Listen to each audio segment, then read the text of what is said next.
All right, Ian. Do we really have to do this again? Tommy Tallarico's back in the news again because he keeps giving us things to talk about. And this time it's he's saying a lot of stuff and then realizing that maybe it's not the best thing to say and taking it down. But yeah, Tommy, after our stream, our recording last week, took to Atari Age to slander or libel? Libel us by saying that we are responsible for him receiving death threats and violent messages. Well, he tried to word it like he's sneaky with his wording, but he said after Pat Ian's disgusting stream yesterday, and I'm sure we all know who from here sparked that one, I've received 2 death threats and countless extremely violent messages on Twitter, Reddit, and YouTube saying it would be a big mistake for me to show up in public at the Crayola event.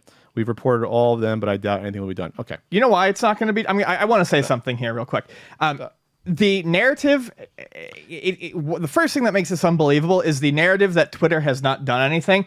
I've reported all sorts of things on Twitter, fairly mundane, and things just get taken down. Like it's not like they don't do anything. They're not doing anything because it didn't happen, Tommy. But yeah, I would say almost all this shit didn't happen. But the insinuation that us discussing, the awful threats of legal threats against Ars Technica, that our discussion of that would lead to death threats directly is libelous. It's obviously a fucking lie. It's disgusting again. And thankfully, Atari Age took down that post. But that's where Tommy's at. He's so desperate that now he has to play the victim after his awful fucking behavior, going after any critic, going after YouTubers like us, going after game journalists, going after people in the industry who are critical of all. Once he gets pushback, he then has to say, "Well, I'm the victim. Look what's happening to me now." He absolutely fucking soaks his pants and retreats back to Atari Age and plays the victim. And Thankfully, it's ridiculous. This post was up for almost 24 hours. He also accused someone else we know who's a video game person for awful behavior that did not happen. It was a lie. And you can only do this so long until people say you're crying wolf or you're full of shit, or you're an awful person, or a combination. Of course, the people on Atari Age take Tommy at face value, like, "Oh, that's so terrible, these people." But it's a lie. It's a fucking lie. This is a charade and someone trying to play the victim who tries to be a bully and go after critics, who sends low-level YouTubers and to make videos about critics, to come after us and to go after people on Twitter. Like, it's disgusting. It's wannabe like thug dictator mafia behavior to do that. Well, and I would say this. Far be it from me to say that people don't get out of hand. People do get out of hand. I'm sure Tommy's gotten some less than stellar comments directed his way. We've gotten lots of less than stellar comments directed our way over the years. Ones insinuating violence. What I'm saying is, I don't think there's a huge rush of it. And oh shit, my point. I had a point. Well, my point is that trying to connect us to it is insane. Trying to connect us to it is insane. But the other thing is, come out with some names. Yes, I want to see receipts. People who keep tabs on the Amico and stuff like that. People who are not particularly thrilled about the Amico, who have questions to ask about the Amico, have said numerous times, "Show us the names so we can police our areas." And Tommy refuses to do that because I think it's just an attention-getting technique. Yeah, you want to play victim after you attack people, but that's not what we're here to really discuss mainly. But we have to address that, and I'm glad Atari Age took down that post. And I'll just say this: you can't allow someone to post shit like that about us or anyone else. If that continues, I'm going to have a major problem. Yes, so I'm glad Atari Age has somewhat policed that. I don't still know why Tommy's allowed to post on there. That's a whole other conversation. One day we will have. After all his lies and bullshit and libel against multiple people, but inciting so much hate to others that they seek out violence on me and my family is disgusting. We didn't incite any violence, Tommy. We called you up for being a fucking douchebag. Don't be a douchebag. It's in his DNA, though. It's in his narcissistic personality. So we're going to talk, though, about Tommy actually responded to the Ars Technica article via a Nintendo Life article, who interviewed him That's you're butchering the word interview. I mean, like as loose as possibly, I could say interviewed Tommy. This is like almost a year after the last time Tommy needed extreme damage control and was interviewed by someone who is now anti-Amico, but it's that sort of thing. Every year or so after Tommy makes a fucking fool out of himself. Every year, it's every 6 months. Someone comes along to offer him a softball platform. Venture Beat article. Venture Beat, the dude. The dude? The dude. That, the guy. And then Dean Takahashi. No, I'm talking about Review Tech USA. Oh, the piece of garbage. Yes. Who now even he recognizes this is so bad now that he wanted to side with Tommy to try to take us down, like that worked out. But even that snake realized this is getting so bad. I now have to attack Tommy in the console after he shilled for it. After my ill-thought-out attempt to attack. No, it was totally fine. So, like, then he tries to attack us. He realized that got 4-hour live stream with Tommy. Multiple live streams with Tommy. After that infomercial, the whole point is this: even a snake like him was intelligent enough to realize that, wow, this is getting worse and worse. I got to jump ship now. And he went after the smaller YouTubers and punched down, which that's all the conversation. That was unfortunate, I think, some of that approach. Yeah, not necessary. But this article by Damian McFerrin, Intellivision's Tommy Tallarico wants to follow in Nintendo's footsteps, but will he get the chance? Wow. If it was, you could have told me, this is not a paid article, but if you told me it was a paid article, I believe you.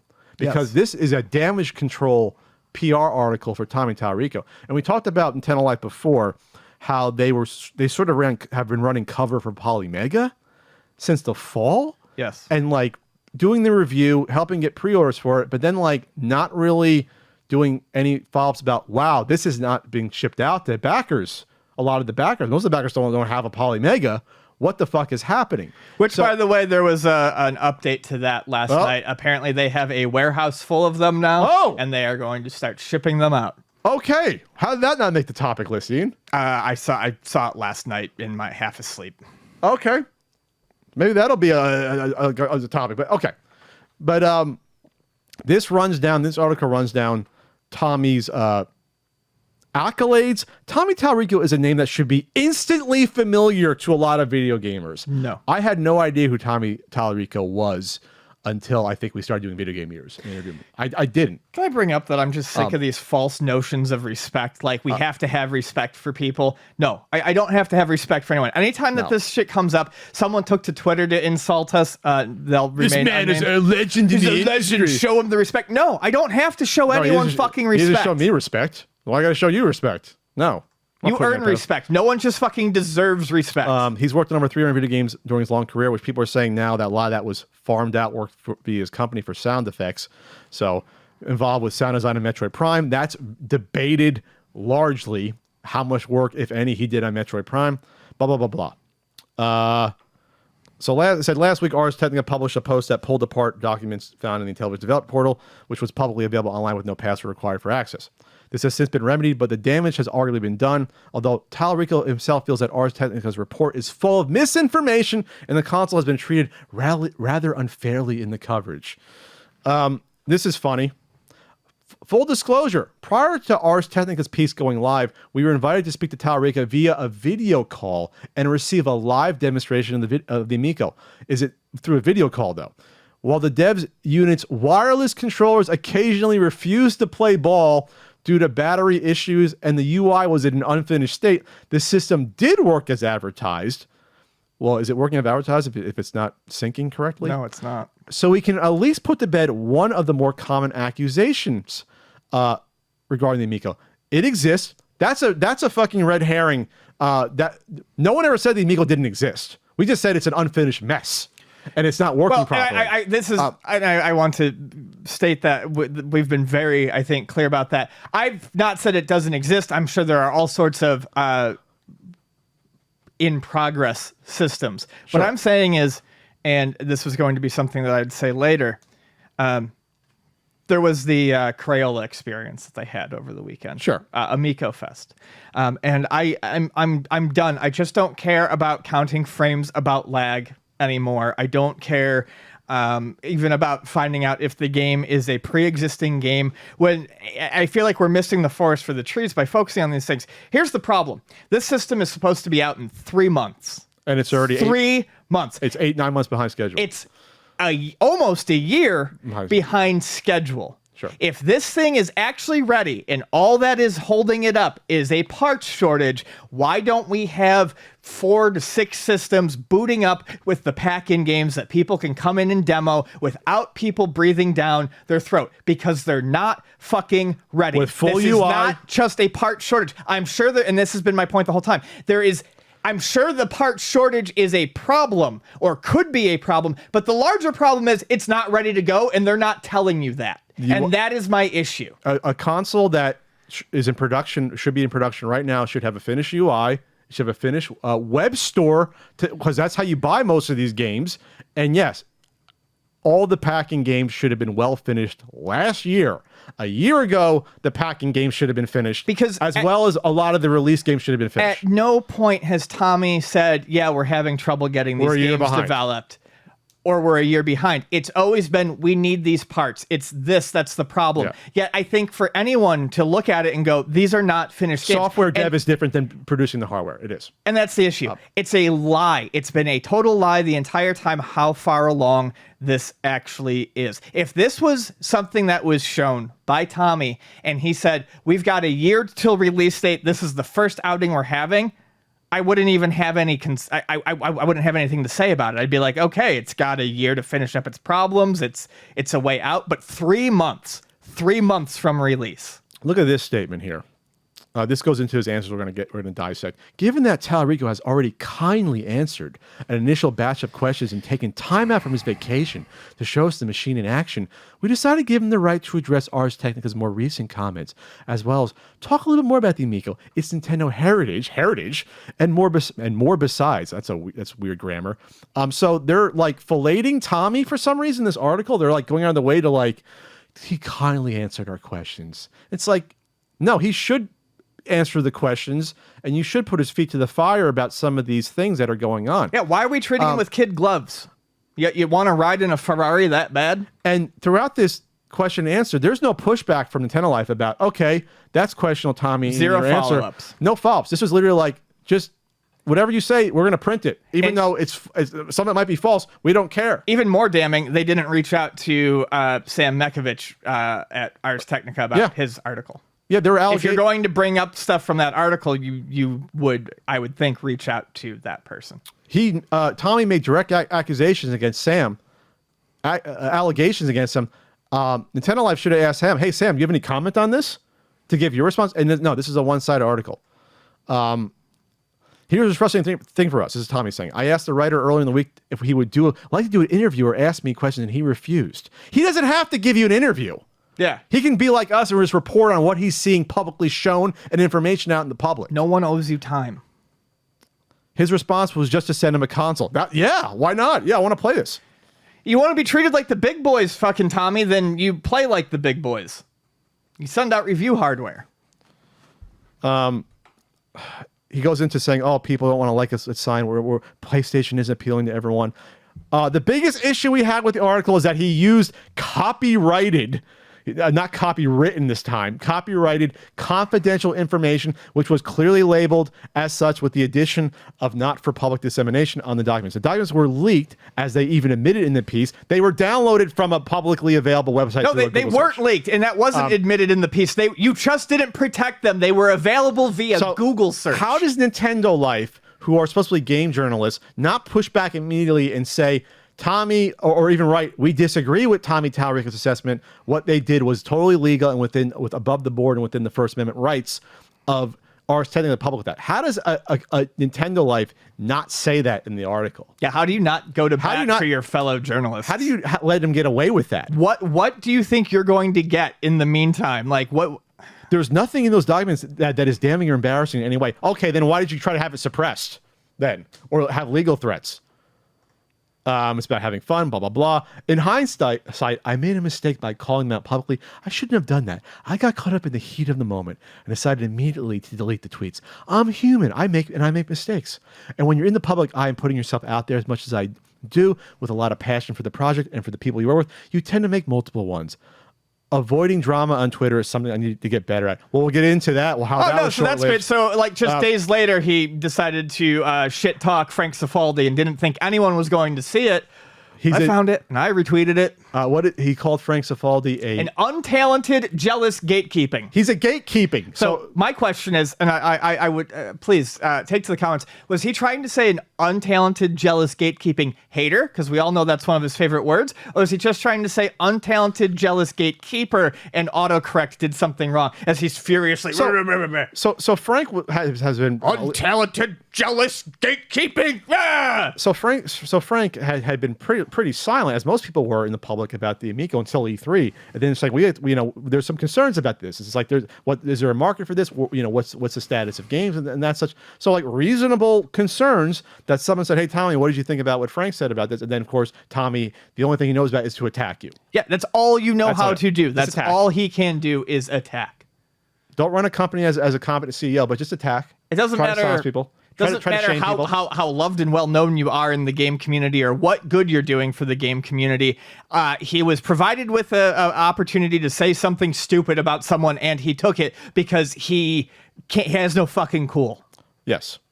And that did not go well for him, obviously. I'll just say this about Frank. Frank is... and he deleted it. He deleted it because he realized, but it's too late. People know what you are. No apology to Frank, obviously, but he deleted it. Going after Frank is insanely stupid for lots of reasons. Frank is highly respected amongst idiots like us, game devs, people in the games industry, other journalists. Everyone loves Frank. And people love and respect Frank, not because people were told they had to respect Frank. It's because he earns respect. Yeah, he does good work. He's a nice fellow on the side. Could share a slice of pizza with him like nobody's business. Like, Tommy is so blinded by this personality disorder. I'll just say that he doesn't realize, boy, this is a huge mistake going after someone like this publicly. Like, he can't stop himself. It's almost like an addiction with the forum posts and the Twitter posts. It's insane. He tried to push back in this article about Ars Technica said that it's crowdfunded. We said, well, it's not crowdfunded. It's an SEC government regulated Reg A investment. That's Republic, right? On Republic. Republic says it's crowdfunding on the site. It says it on the site that it's a form of crowdfunding. It does. Yep. It's there. So, I mean, you can splice hairs. The fact of the matter is you are getting funding from outside sources to get this to market. Originally, you said that no one will even pay any money before they can play this. We're not asking for any money until you can play this. Then you go in March 2020 and you do that horseshit pre-order campaign to get money when you said that, well, we're not going to do that until you can play it. The people who pre-order couldn't play the console. And then you got money from them, and then you built up that footage, and then you started doing influencer stuff, and then you get the investment going in the spring of this year. It was steps building up to this. But it's crowdfunded. It is. No one said that the controllers were being faked because the camera angle was used. I thought it was curious to hide cornhole being played in that video because we haven't seen cornhole being played by someone yet. We haven't seen it. And when I went back and looked at that video of that girl, she was actually holding a cell phone, the girl that tosses it. I know, we talked about that the day we covered it. So, where's cornhole at still? Where's that at? Tries to push back about the lag here. And so, he talks about the Qualcomm Snapdragon chip that were used. The weird thing about that is that when you try to hide that information and not just come out and say we're using this, it makes you look bad. Like, why are you hiding it that it's the specific chip for? If it's just a fun console, why are you trying to get, go send legal after a company for revealing specs? Like, why don't you not just embrace it then? This is what we are. A quick search of the word crowdfunding just in one page of Republic states at the bottom, certain pages discussing the mechanics and providing educational materials regarding regulation crowdfunding offerings. It's crowdfunding. Crowdfunding. Okay. It's there. So you disagree with Republic, Tommy. You disagree with the site that you're getting your crowdfunding from. They asked about, is it true that Intellivision's cut of games could be as high as 50%? Then he said, well, every deal is different. Depends on how they want it structured. Love how he didn't deny it at all. Yeah, he didn't deny it. Talked about exclusive features here. It's the same shit. They use the stock photos with the Photoshop stuff in the article, which I think is funny as hell. After that, try to talk about the casual market again, and then it's just the article goes on for fucking. We're good. Ever. We can go on. It's like 10 pages. I was amazed at how much space was dedicated. Oh, I'll just talk about the Jay Allard thing. This is important. Former Xbox chief Jay Allard was one of your tentpole hires. According to press releases and websites that reported on it. Press releases, Tommy, your own excited video chats. Your website had him listed as global managing director. Yet what did you say in this interview? That he was never an employee. So what is it? Who was this person that you were building up to all of your investors as an employee? Yeah, I'm sure Phil Spencer, head of Xbox, would have retweeted this if it was just a guy not doing work. Like, what are you, fucking crazy? To be clear, Jay was never an employee of Intellivision. We brought Jay on as a big consultant last year as we were finalizing the hardware and OS. You never labeled him as an insultant, man. Or a consultant. Insultant is what Tommy tries to do in his spare time. He's an insultant. That's a good word, insultant. Our team benefited so much from it, and his insights were monumental to us, seeing things from a different perspective in regards to things like hardware, customer experience, UI. The UI is not finished yet, and even packaging. As Jay would tell anyone, experiencing things not going right as well. And God, I love how he brings people. As Jay would tell anyone, it was an honor to work with him for the time we did, but he wasn't an employee. So. It's ridiculous. No, I think he just realizes finally that he could be in legal trouble. Yeah, the article, I think it was a GeekWire. It was a GeekWire article. They said, yeah, he worked for the company. Like, they said he worked for the company. He was an employee. Like, yeah, you can't say this shit and do. And then just classic Tommy stuff, talking about how he's always paling around with Miyamoto. Yeah, well, yeah. That's the thing. Like, oh, whenever I'm around Miyamoto-san, he gives me great. You think Miyamoto could pick him out of a fucking lineup? You think he'd be like, oh, yeah, there's my pal Tommy. Are you crazy? Yeah, I'm sure you two just get together and talk game design chops all the time. Are you crazy? Like, how does Nintendo Life not say, like, what? Like what? It's insane. It's insane. This is someone running a video game company or trying to, a startup. It's insane. Talks about this comment that I'll run right now. If you're into games with blood and violence and sexual content and kids in sexual compromising positions and rape on the Nintendo, if that's what you want, then buy a Switch. So his response to that was, to explain the situation, I was doing a live stream interview over a year ago, and someone in the chat was saying that Amico shouldn't exist because Nintendo already owns the family market and all their games that are already family friendly. So his response is to say, if you like those games, rape and kids in sexual positions, buy a Switch. You are painting Switch as the console du jour for that stuff, Tommy. Yeah. Not just, oh, there's not all. That's damning what you said. So I responded and pushed back by saying that it's incorrect that all of the games on Nintendo Switch are family friendly. That's not what you said. You didn't say all the games on the Switch are not family friendly. You said that that's the system to go for if you're into games featuring rape, violence, and kids in sexual positions. You can't undo this. If you're into games with blood and violence and sexual content and kids in sexual compromising positions and rape on the Nintendo, if that's what you want, then buy a Switch. That's not what you stated in this article. It's insane. It's insane. The article goes on forever. It's not a great article for Tommy. It's not a great article for Nintendo Life to run something like this. I mean, this thing's like fucking 5,000 words, it seems. It just keeps going on and on and on. And they brought up stuff with Doug Tenapel, I think, a little bit, and he's saying, oh, he's not really with us anymore. I believe it's in here somewhere. But it's insane. That's all I'm going to say. And I'm glad you had fun at the Creole event. They had the I guess if you want to call them Amico influencers, come out from around the U.S. and play it. But the fact of the matter is that was done. I'm gonna the same way we were correct about when they went to the Video Game History Museum earlier in the year to help raise money through investors. They're gonna edit that together. They're gonna show smiling kids playing shark. I think they showed off Shark, Flying Tigers, which is interesting because that's a game that wasn't even announced, a month and a half ago. And all of a sudden, there's a game people are playing. So where did that game come from? So they're going to use that in Astro Smash. They're going to use that footage. They're going to talk to the influencers that are access media, I guess, or access influencers. They're going to piece that together. They're going to do a video. They're going to try to do another round of investment to keep this company afloat, probably. Yeah, that's what I would think. That's why you do that event. You're not marketing by having to like random kids coming to Crayola and forcing a controller into their hand to play a Shark. That's not going to sell your console. But investors giving you money to actually get software done and actually set up your online store to actually have a finished UI. Oh yeah, that's going to happen. So yeah. Well, there you go, Ian. Sorry we had to talk about it again, but we got attacked.